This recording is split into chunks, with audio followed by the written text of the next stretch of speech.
Ils étaient plusieurs dizaines de magistrats et d'avocats tunisiens à manifester jeudi. C'était devant un tribunal près de Tunis pour protester contre ce qu'ils ont qualifié de pression policière sur la justice.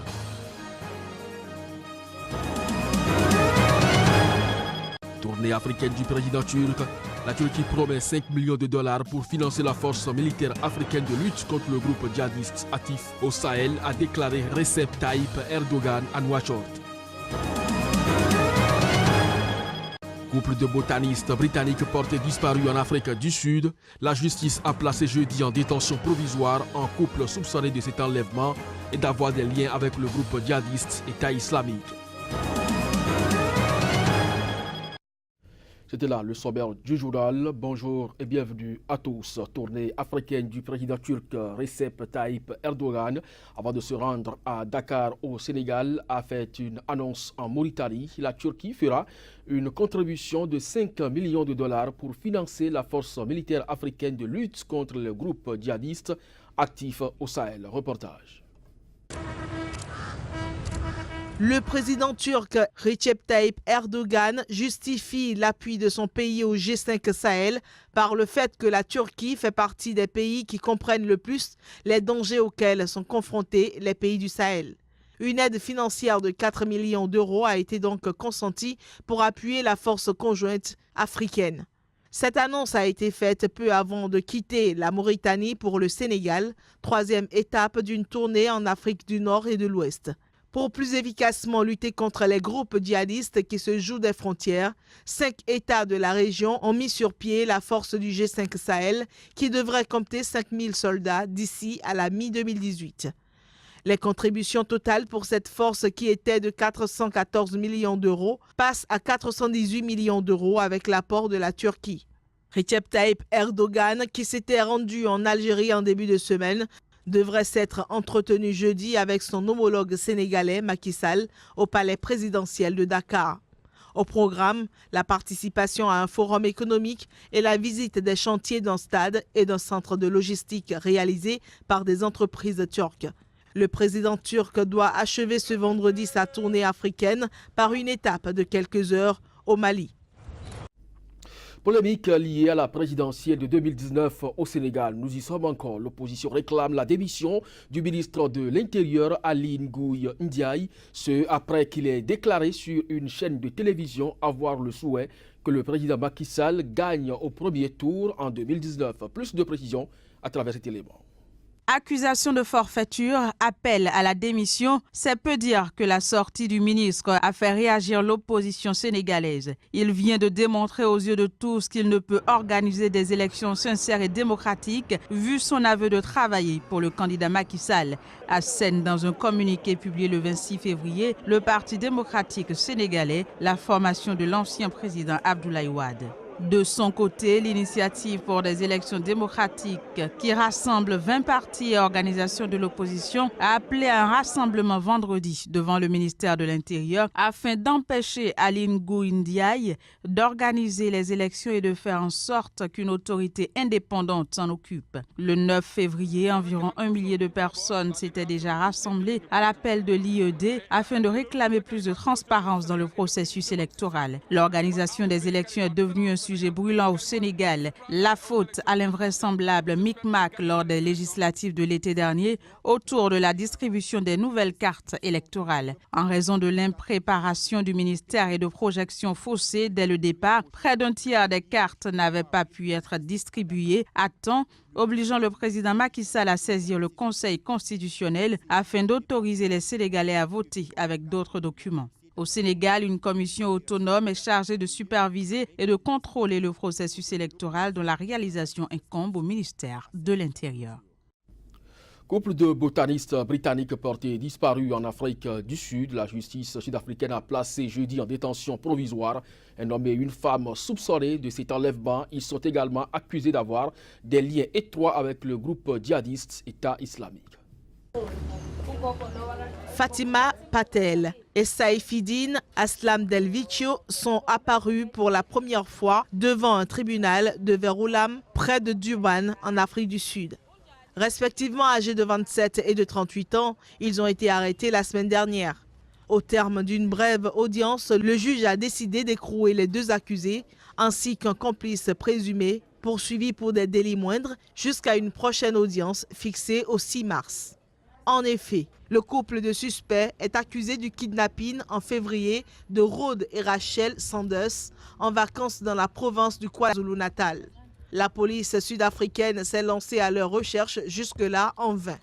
Leur véhicule a toutefois été retrouvé portant de nombreuses traces de sang et leur compte en banque vidé de près de 60 000 euros. Cette affaire a un intérêt international évident. Et dans ces cas-là, nous sommes toujours ouverts à la collaboration avec des agences internationales, mais nous n'allons pas prononcer de nom à ce stade. Nous ne les avons toujours pas retrouvés.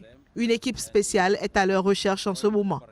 Nous avons aussi mis en place un centre d'opération opérationnel 24h/24. Nous n'enregistrons pas de menaces terroristes imminentes dans notre pays. Nos agents de lutte antiterroriste sont vigilants et ont toujours été prêts à intervenir en cas de menace.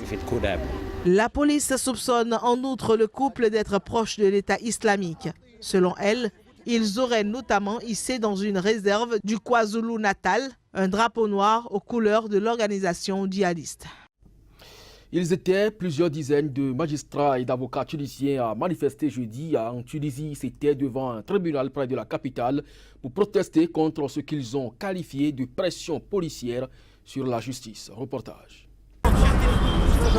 Tout est parti d'une scène observée lundi. Des policiers en uniforme et en civil s'étaient rassemblés devant le tribunal de Ben Arous. Ils y sont rendus pour soutenir 5 de leurs confrères interrogés par le parquet. Ceux après avoir été accusés de torture par un prévenu.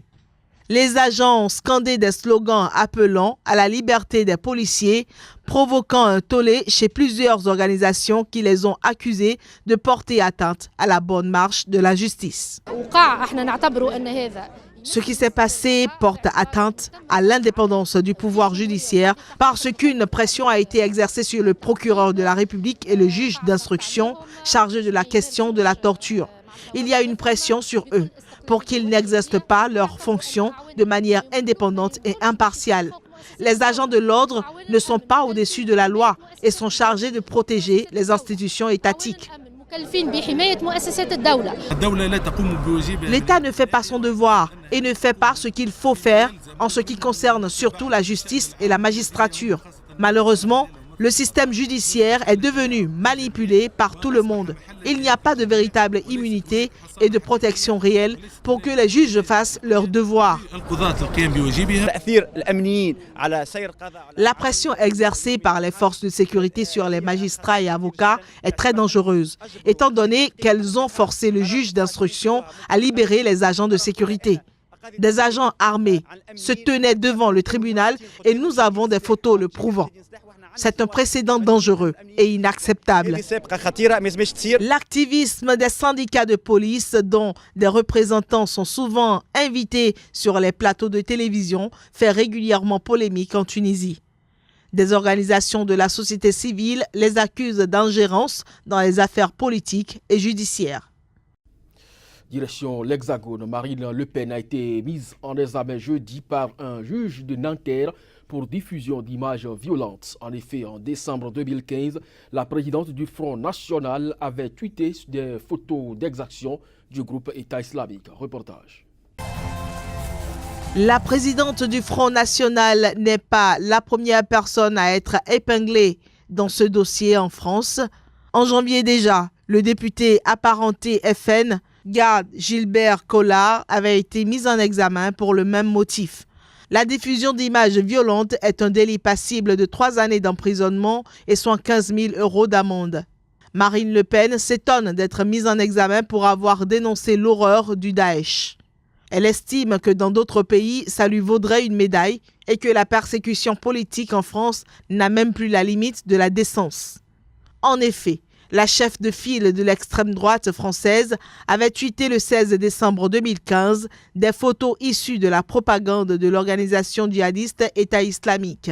C'était en réponse à un journaliste de BFM TV, RMC, qu'elle accusait d'avoir fait un parallèle entre l'État islamique et le FN.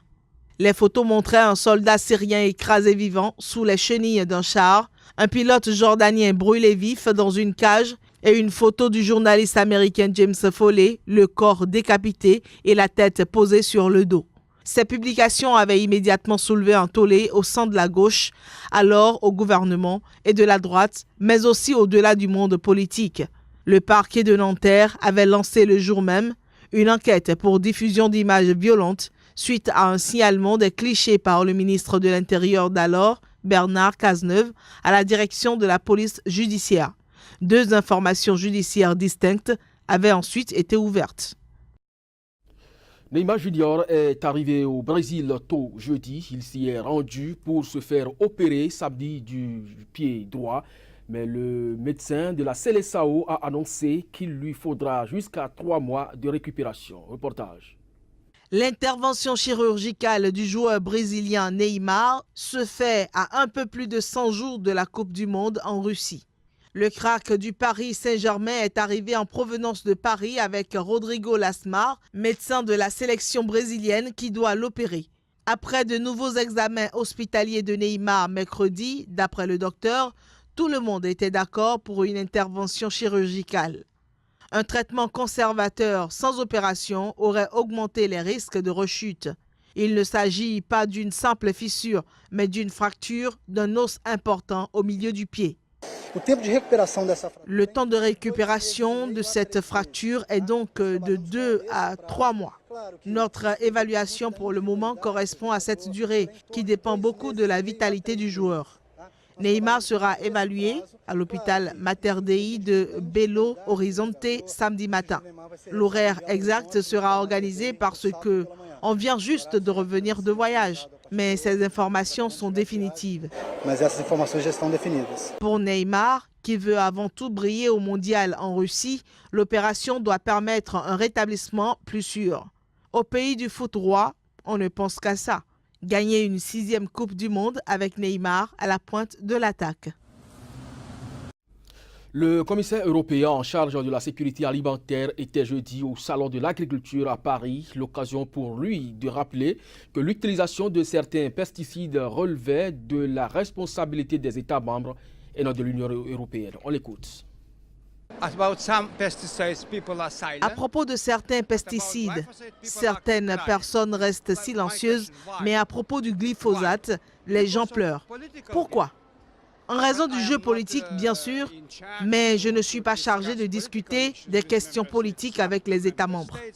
J'aime toutes les formes d'agriculture. Je ne fais pas de différence. Pour moi, ce qui importe, c'est la sécurité, la santé et les conditions environnementales.